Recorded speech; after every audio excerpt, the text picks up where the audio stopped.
Archaeologists have to be careful when making definitive claims about their finds. They should especially be careful before making claims that don't align with the biblical record.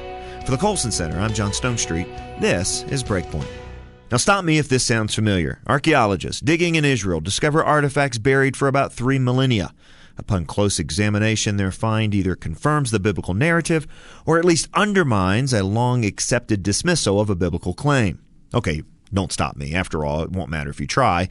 I never get tired of telling stories like these. Archaeologists from Azusa Pacific University and Hebrew University excavating at Tel Abel Beth Maacah, a 3,000-year-old site about 4 miles west of Dan, which is about as far north as you can go and still be in Israel, found a room dating back to the 9th century before Christ that contained broken jars. Now, that might not sound particularly exciting to you or even newsworthy, but stay with me. During the reign of King Ahab, Abel Beth Maacah was where the kingdoms of Israel, Aram, and Phoenicia met.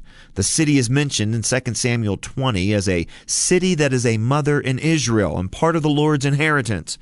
Now, some scholars have disputed that Abel Beth Maacah was an Israelite city, as the Bible claims. In their reckoning, the biblical authors were reading back subsequent events to more ancient history.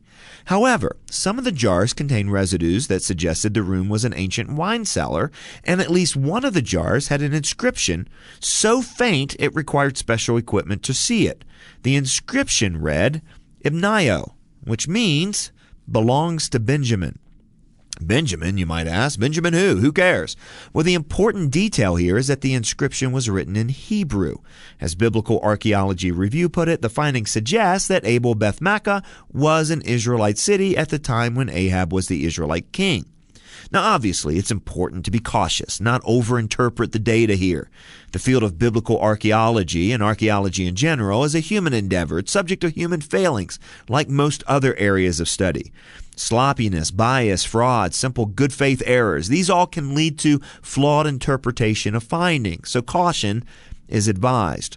Unfortunately, what's long passed for caution in archaeology is what would be better identified as hermeneutics of suspicion. In other words, there's an often taken for granted assumption that the Bible and the biblical record can't be trusted.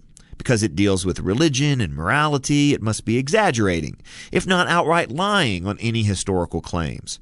On the other hand, it's just more than a little annoying that the Bible's contemporaries always seem to get the benefit of the doubt, especially if their claims contradict the Bible. Classic case, the Exodus. Since no mention of the Exodus exists in contemporaneous Egyptian documents, many scholars assume the biblical account is fictional. Such an assumption is willfully naive, ignoring that records were more royal propaganda than neutral reporting. Anything that made a ruler look bad wouldn't be memorialized by a monument or a mention in official records. As one writer snarkily suggested, just how would such an official Egyptian mention of the Exodus sound if it were written in typical royal language? Ramses the Great, before whom all tremble in awe, announced that the man Moses had kicked his royal posterior for all the world to see, thus proving that God is Yahweh and the 2,000-year-old culture of Egypt is a lie. Well, good luck finding that kind of inscription buried in sand. Though a kind of caution to accompany findings like the one at Tel Abel Beth Maacah is prudent, make no mistake. Such caution is seldom about the quality of the evidence behind the historicity of the biblical accounts, and more often about a predisposition to treat the Bible like any other religious text. Time after time, and way after way, the Bible just proves it's not like any other book, religious or otherwise. Because the Bible actually tells the story of God's action in human history, it sweats the historical details in ways that other religious texts just don't. And that's why I never get tired of reporting when these historical details are discovered and validated. For Breakpoint, I'm John Stonestreet.